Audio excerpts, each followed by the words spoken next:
Les Échos du Loriot, le podcast qui donne la parole aux passionnés de nature de tous horizons. Bonjour à toutes et à tous. On se retrouve aujourd'hui pour un nouvel épisode des Échos du Loriot qui sera la deuxième partie de notre série consacrée au renard roux. On va repartir sans attendre dans la campagne anglaise pour retrouver Adele Brand qui a écrit un livre passionnant sur cet animal. Je vous rappelle aussi que cette interview a été traduite de l'anglais par mes soins et le doublage français de notre invité est assuré par Sonia Cruchon. Et maintenant, en route.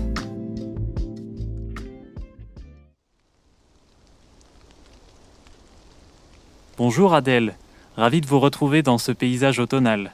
Bonjour Geoffrey. C'est une ambiance parfaite pour parler du renard, vous ne croyez pas ? Ça c'est sûr, il y en a sûrement qui se promènent pas loin dans la pénombre. D'ailleurs, on a beaucoup parlé de leur vie sociale la dernière fois et je voulais revenir sur un aspect particulier qui est celui des vocalisations. Certaines personnes parmi nos auditeuristes ont peut-être déjà entendu des cris de renard au crépuscule. Et il faut avouer que ça n'est pas très rassurant. C'est vrai. On entend souvent le glapissement explosif que les renards poussent quand ils entament une interaction hostile avec un congénère.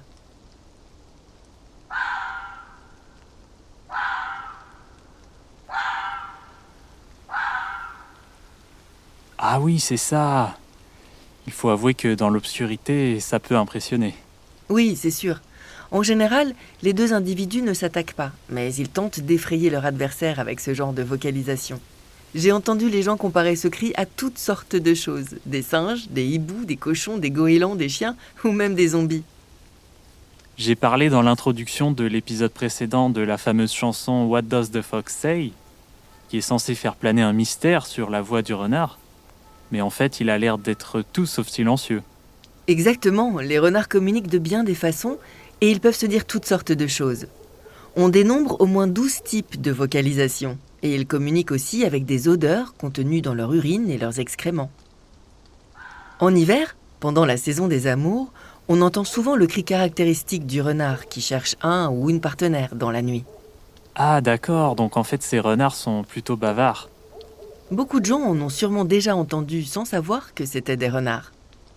À part ses propres congénères, un renard est amené à interagir avec beaucoup d'espèces différentes.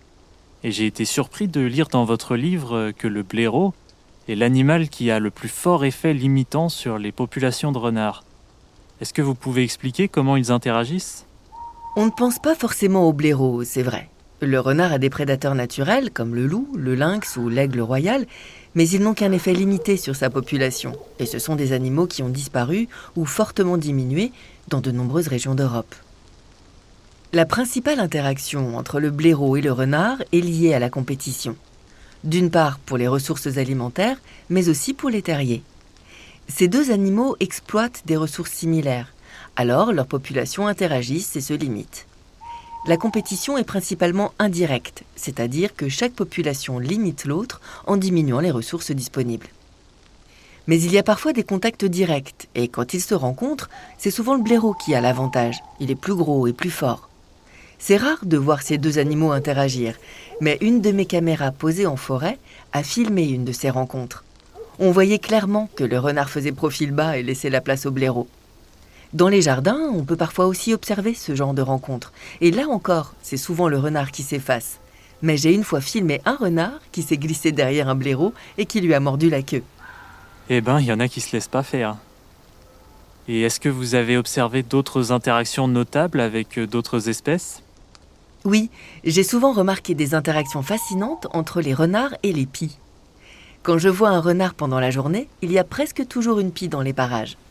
Peut-être que les pies les suivent à distance pour garder un œil sur un rival ou une menace potentielle, mais c'est peut-être aussi dans l'espoir de leur chipper de la nourriture. Certaines sont assez audacieuses pour aller leur pincer la queue. Une fois, j'ai même vu un renard qui était suivi à la trace par un groupe de 9 pies. Ah oui, carrément. Ce sont des oiseaux très intelligents, alors elles ont sûrement une idée derrière la tête. Mais les interactions sont parfois aussi pacifiques. J'ai vu les deux animaux se tolérer à des distances très réduites, sans s'en inquiéter. En tout cas, les renards et les pies sont des opportunistes qui ont su tirer leur épingle du jeu dans les milieux modifiés par les hommes. Et ça me fait penser à une phrase de votre livre, « Les animaux qui prospèrent malgré la civilisation sont rarement appréciés ». On peut penser aux rats, aux pigeons, aux pies, aux corneilles et aussi aux renards qui prospèrent dans certaines grandes villes comme à Londres et qui n'ont pas forcément bonne réputation. Est-ce que vous pouvez nous en dire plus sur cette tendance à détester nos voisins ? Absolument. C'est un phénomène assez paradoxal. Quand l'humanité malmène une espèce, détruit son habitat et la menace d'extinction, on traite cette espèce comme une célébrité, un trésor fragile qui a besoin de nous pour le sauver. Le panda est un exemple classique. Tout le monde aime les pandas. Mais à l'opposé, il y a les espèces qui ont le culot de nous résister, celles qui refusent de basculer sur la liste rouge, ou même qui prospèrent grâce à nous. Ces espèces-là, l'humanité va avoir tendance à les mépriser ou à les considérer comme banales ou sans intérêt. C'est un sacré paradoxe, oui. Mais ce n'est pas le cas de tout le monde. Il y a des citadins qui s'intéressent vraiment à la nature et qui sont heureux de voir des animaux comme les renards dans leur ville. Malgré ça, tout le monde n'est pas aussi ravi, et les opposants aux renards sont bien présents. Il y a 2 types de raisons d'en vouloir aux renards. Il y a les raisons pratiques, comme quand quelqu'un a subi une attaque de renard sur son poulailler. Ce genre de problème peut être résolu par un raisonnement logique et un équipement adapté, comme une clôture appropriée. Par contre, le 2e type de raison d'en vouloir aux renards est idéologique. Ceux qui pensent que la nature n'a pas sa place dans une ville. Et là, on arrive sur un problème socioculturel, et la science n'est pas capable d'y apporter une solution directe. Oui, je vois. Le plus dur, ça reste de faire changer les mentalités.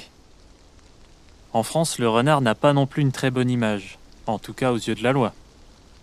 Malgré tous les services qu'il rend à l'agriculture en dévorant des tonnes de rongeurs, il est classé comme nuisible depuis très longtemps. Maintenant, l'appellation a évolué pour devenir plus politiquement correcte et c'est devenu une espèce susceptible d'occasionner des dégâts. Mais dans les faits, ça ne change pas grand-chose. En gros, un arrêté préfectoral peut autoriser la destruction du renard dans une région donnée, que ce soit en utilisant le piégeage, le tir ou même le déterrage. Est-ce que son statut légal est différent au Royaume-Uni ? En Grande-Bretagne, la loi protège les renards contre certains types de traitements cruels. Elle interdit désormais les collets, les pièges à mâchoire, le gazage, l'empoisonnement et la chasse avec une meute de chiens. Malgré ça, les renards sont toujours régulièrement tués avec d'autres méthodes. Il y a un gouffre énorme entre le statut des mammifères sauvages et celui de beaucoup d'autres animaux. Par exemple, la loi protège l'intégralité des oiseaux, sauf dans certaines circonstances spécifiques. Donc on peut dire que n'importe quel pigeon est davantage protégé par la loi qu'un renard. Et pour ce qui est des perspectives, rien ne laisse penser que ces lois vont être amenées à beaucoup évoluer dans un futur proche. Oui, je vois. Le renard a quand même du mal à se défaire de son image dans la conscience populaire. Mais en tout cas, les renards sont amenés à croiser de plus en plus de citadins dans de nombreuses villes. Et d'ailleurs, je voulais vous demander quels sont les environnements urbains les plus improbables dans lesquels vous avez trouvé des renards ? Ah, j'ai beaucoup d'anecdotes sur le sujet. J'ai déjà croisé un renard juste devant une station essence. J'ai également trouvé une famille entière qui vivait dans une ruelle derrière un skatepark. Et aussi, il m'arrive de voir des adultes et des renardeaux se prélasser au soleil sur une pelouse devant un immeuble ou sur un talus au bord de la voie ferrée pendant que des trains bondés passent juste à côté. Certains ont tendance à exagérer l'importance des voies ferrées en tant qu'habitat pour les renards, mais c'est vrai qu'il n'est pas rare qu'ils vivent à proximité et on peut parfois les apercevoir assis sur le quai de la gare. Je n'ai encore jamais vu de renard prendre place dans un bus ou dans le métro, mais ces 2 situations ont déjà été photographiées à Londres. Il y a aussi cette fameuse histoire du gratte-ciel qu'on appelle le Shard, dans lequel un renard a été aperçu au 72e étage alors que le bâtiment était en construction. Eh ben, ils n'ont vraiment pas froid aux yeux, ces renards. Mais en se baladant dans tous ces lieux, ils doivent être amenés à croiser des humains assez souvent. Alors, quelles sont les interactions les plus notables que vous avez observées entre les humains et les renards ? C'est vrai que les renards ne passent pas toujours inaperçus. Ça me rappelle notamment un jour où j'étais dans mon bureau à Londres. Tout le monde était absorbé par ses tâches dans une ambiance frénétique et stressante. Mais soudain, une renarde et 3 renardeaux sont apparus par la fenêtre. Tout le monde s'est précipité pour les admirer. Tous ces gens stressés par leur travail affichaient soudainement un large sourire. C'est un des effets du renard.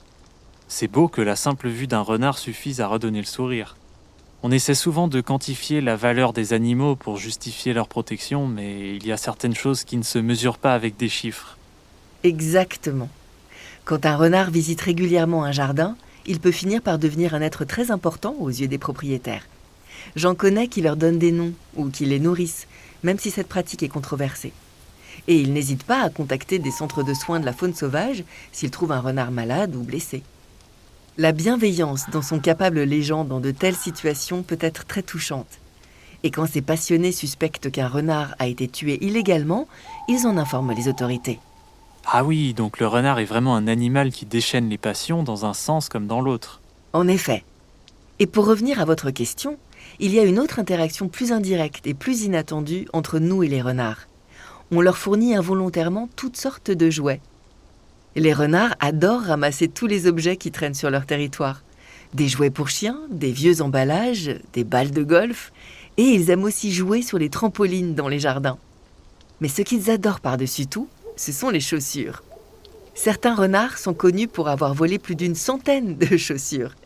Et dans mon village, on a un renard qui arrive même à voler de grosses bottes en caoutchouc. Donc finalement, ils savent aussi se montrer farceurs. C'est vrai qu'on ne soupçonnerait pas forcément un renard quand des chaussures disparaissent. Et maintenant, j'aimerais aborder un sujet un peu moins léger. On a dit que le renard ne faisait pas toujours l'unanimité, et à vrai dire, même certains défenseurs de la nature sont parfois amenés à le chasser. J'ai lu le livre Curlew Moon écrit par Mary Caldwell, qui parle du déclin du courlis cendré. C'est un grand oiseau qui niche dans les tourbières et dans les landes et qui est en forte diminution en Europe. C'est un échassier qui niche au sol et qui est assez fortement exposé aux prédateurs pendant la période de nidification. Je parle de ce livre parce que l'autrice mentionne que dans certaines réserves naturelles au Royaume-Uni, les gestionnaires ont pris la décision d'abattre des renards et des corneilles pour limiter la prédation sur les œufs et les poussins des oiseaux nichant au sol. C'est un sujet assez épineux, mais certains pensent que c'est indispensable pour protéger les populations d'oiseaux menacés dans des paysages qui ont été trop dégradés par l'agriculture.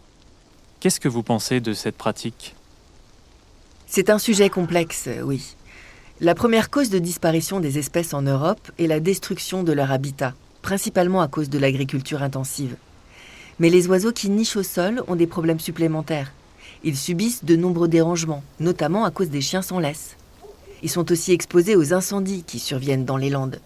Et il faut bien admettre que dans certains cas, la survie de leurs poussins est réduite par la prédation de certaines espèces, et notamment le renard.